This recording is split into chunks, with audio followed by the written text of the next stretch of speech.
Okay, I came out here early this morning, about 7 o'clock, and ripped a hole in this dam.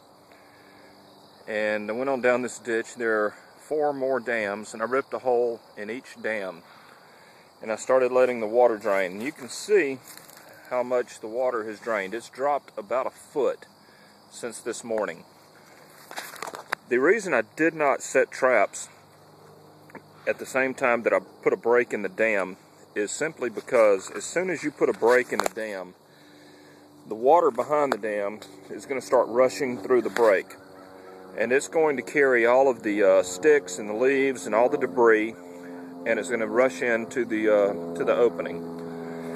And if you were to set traps near the break or in front of the break or on the other side of the break, it wouldn't be long before your traps would get plugged with all that trash, all the leaves and all the sticks.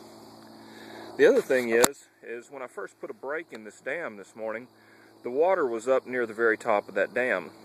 And if I had set a trap or a foothold trap or something, it would now be high and dry and thus useless. So what I do when I'm going to put a break in the dam is I'll come out in the morning, break it, and then I'll go about my business, set my other places, my other farms, and loop back, and near the end of the day I'll go ahead and put my traps out, because now my traps aren't going to get plugged with trash, and I know exactly what the water level is going to be like in a few hours when it gets dark, because it's not going to drop that much more. The reason that I'm putting a break in the dam is not so much because I'm going to use a dam break set, but simply because the beavers that are doing this live about 100 yards up this creek on a separate property that I don't have permission to trap. So in other words, they've got a safe zone up there that they don't have to come out of. The only reason they're going to come down here is to repair their ancillary dams, their secondary dams.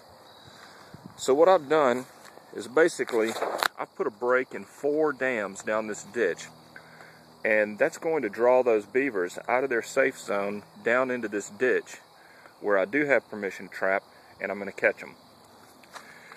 Now I'm probably going to put a foothold right in here, and then as these beavers, since they're in this ditch, they're going to swim, they're going to cross here and swim, and I'm going to snare them all the way down this ditch.